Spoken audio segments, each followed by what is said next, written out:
Hi guys, my name's Safi Sprocket and welcome back to the channel.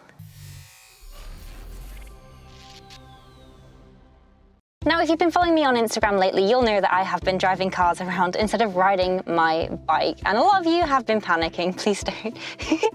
The reason I've been driving cars around is basically two simple reasons. Reason number one, Rocket's really poorly. He's currently having some surgery in the garage. And I'm currently waiting for a new rear wheel to come so I can get him back on the road. So at the moment, he's not on the road. And reason number two is that I've passed my car test. Yay! I'm so excited. I'm so incredibly excited. Oh, guys, passing my car test has been the worst experience of my life. I've not enjoyed any moment of it. I absolutely hate it. I never want to have to do it again. It's been horrific. And the reason that it's been horrific is, full disclosure, I failed my car test 4 times in a row before I finally passed on the 5th attempt. Now, some of the reasons were completely my fault and some of the reasons were a little bit out of my control. But I thought it'd be really fun just to kind of run through with you guys. You know me, I like to be super honest about all of my mistakes, even when it makes me look like a turnip.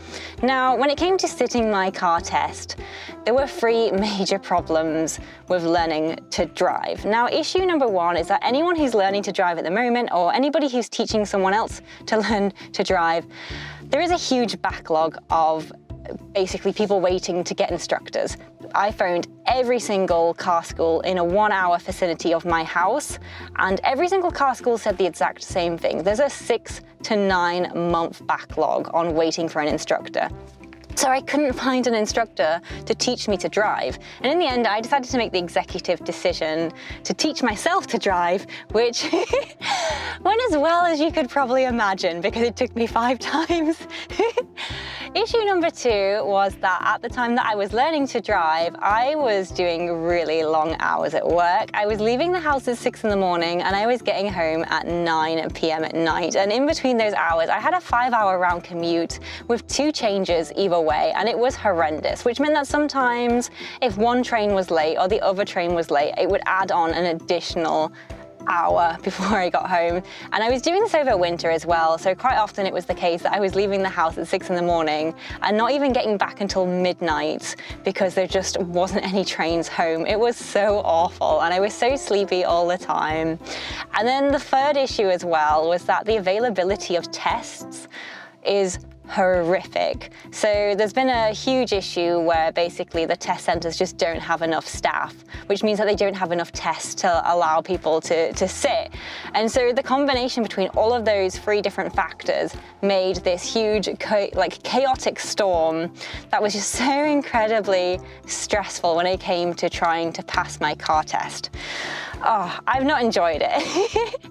It's been a very long and tiring process, but we are finally here and I'm finally at a point where I can laugh about it. It took me a few months because it was so rubbish. It took me a few months to get to the point where I could laugh about it, but I'm finally here and now looking back on it, it's hilarious. Anyway, let's talk about the tests themselves. So test number 1. So the reason I failed that test was because I came up to a staged roundabout. At the time that I approached the roundabout, my light was on red and a tractor had just entered the roundabout.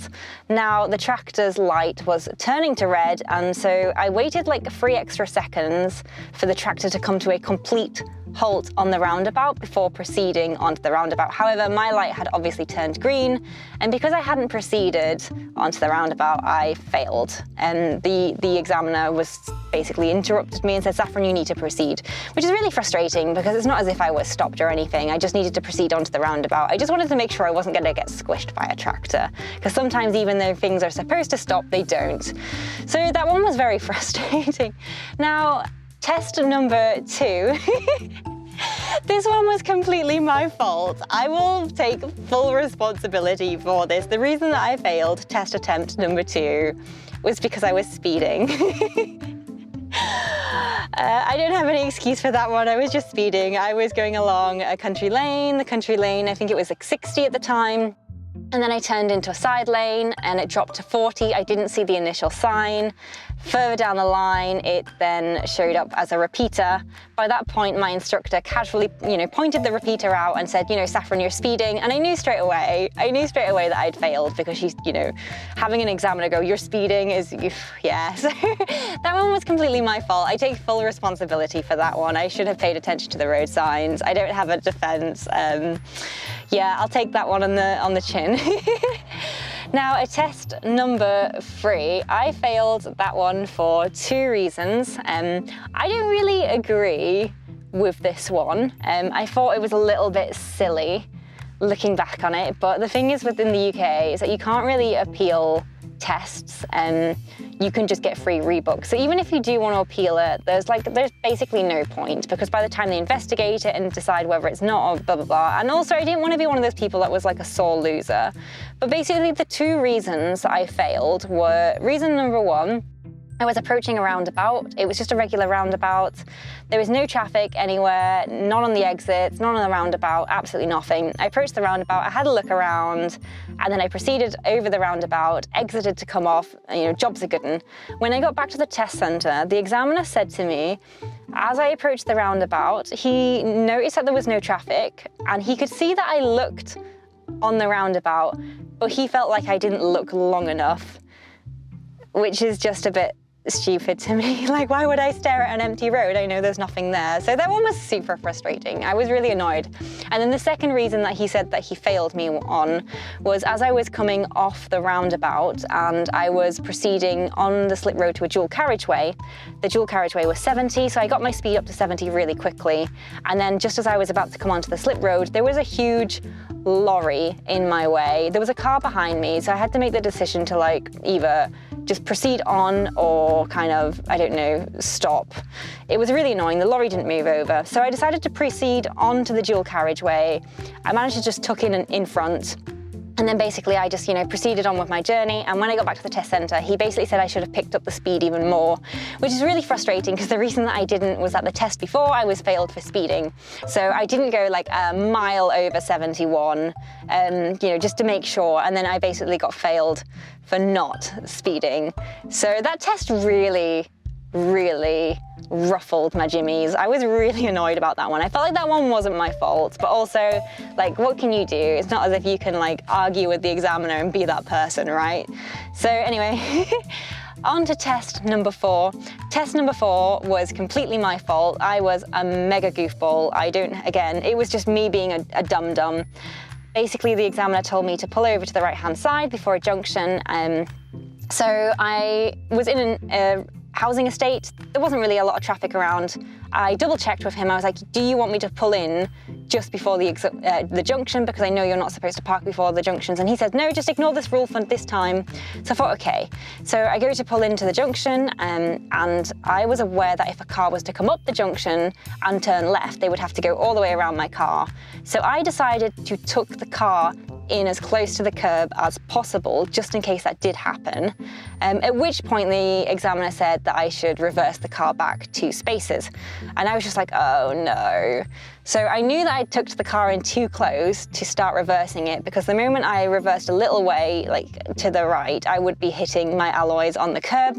So I decided to basically pull the car out forward, reposition it, to then reverse back the 2 sections. As the car was pulled forward, I looked to my right and I could see a car approaching the junction and wanting to turn left, as I had anticipated. So I decided to then pull back into the car park space to allow the car to move first. However, as I was doing that, the car stalled. My fault again. And then basically it was a loss of control situation, because I started to panic because there was a car that wanted to get past. I wanted to pull it in, and I was on a test, and my brain went a million miles an hour and full-blown panic. So yeah, that's what I failed on, which is really annoying. It was just not a great time. But I got there in the end. So it was the most frustrating thing about doing all of these car tests was that every time I did a car test, the feedback that I was generally getting from the examiners was always the same thing, which was My driving as a whole is really good, and that's not the problem. It was just the issue that I kept making these really silly, dumb, small mistakes, which were basically holding me up. And for all the first 4 attempts that I didn't really get any minors. I got like 1 or 2. I think I got like 1 minor for pulling off. I just forgot to put it in first. I do that a lot on my bike anyway. But it didn't really affect the journey. It's just I forgot to put it in the wrong gear. But yeah, the feedback was always the same thing, which is my driving is not really a problem. As a whole, I drive really well. It's just these little silly mistakes. Now, on to the test that I passed, because this is actually a really, really funny story. I decided to switch to a company that would allow hybrid working so that I only had to go into the office 2 days a week. I really wanted to claw back some of that time. Spending 25 hours a week traveling was not ideal. It wasn't great for me, so I decided to go somewhere where basically my commute time would drop to about an hour and a half a week. The rest of the week, I could just work from home. It's brilliant, I've got all my free time again. And because of that, I decided that I wasn't going to get my car license anymore. I decided there was no point. I was going back to public transport. It'd just be one single train every day, and it'd be super, super easy. When my bike was done, I could get around on my bike. And I made the decision that I just wouldn't bother anymore. I accepted my new position the day before my car test, and I decided that in the morning, I wasn't going to go for my car test. The only issue is I forgot to tell my friend I wasn't going to go for my car test. So they came knocking at the door in the morning like, let's go. And I completely forgot to tell them. And I couldn't really back out by that point. So I'm like half asleep, wandering down the stairs in my pajamas like Frankenstein. I didn't even bother brushing my hair. I just, did the beanie hats, jumped in the car, falling asleep, just like it's too early.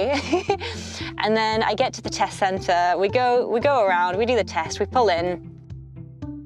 And I looked at the woman, I was like, look, I've done this a million times. Don't worry about hurting my feelings. It's fine. I know I haven't passed. I'm used to it. Like, it's fine. And she was like, no, you have passed. And I was like, no, it's fine. You don't need to. She's like, no, you've passed. And I was like, what? Because I still felt half asleep by this point. And she's like, I was like, what do you mean I've passed? And she's like, you've passed, it's fine. You did a really good job. And I was like, are you sure?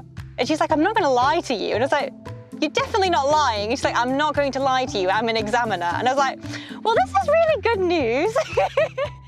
Because I generally thought that I had failed. There was like a few points on the test, like coming out of roundabouts again. In the back of my head, I was like, oh, that was definitely a terrible maneuver.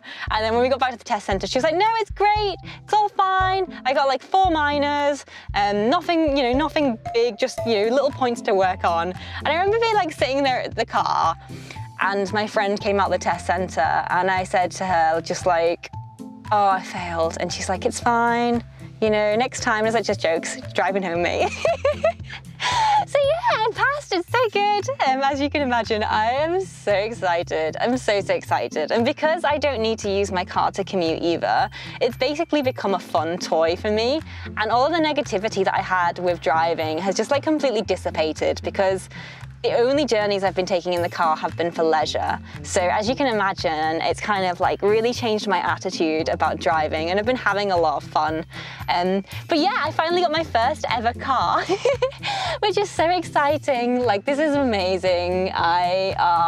It's so fantastic. It was a really cheap car. I got a fantastic deal on it. I got it for less than $2,000. Need a little bit of work on it, but you know me, I love my, basically the cheaper cars. And so the most important thing for me was just one that had low mileage on it. So when it came to buying this, basically the engine didn't really have a lot of oil in it. The brakes are a little bit crunchy, and there is a tiny crack in the windshield, which has been repaired, which is still under warranty. Other than that, it's been a fairly solid, reliable car. I did have to scrub it completely. Like, I had to really scrub it. I had like the Vax on it and like the Rug Doctor, and the amount of dirt that I pulled out of this car was grim. But now it's like really clean, it's really nice, other than, my bottles of drinks everywhere. But it's good, it's really good. I'm gonna try attempting to change the brakes later this week on it, because again, like I said, they're a little bit crunchy. But other than that, for a first car, it's great. I love it. I love it so much, and I'm so happy. And it's just, I would never want to do this again. I would never want to get my car license again.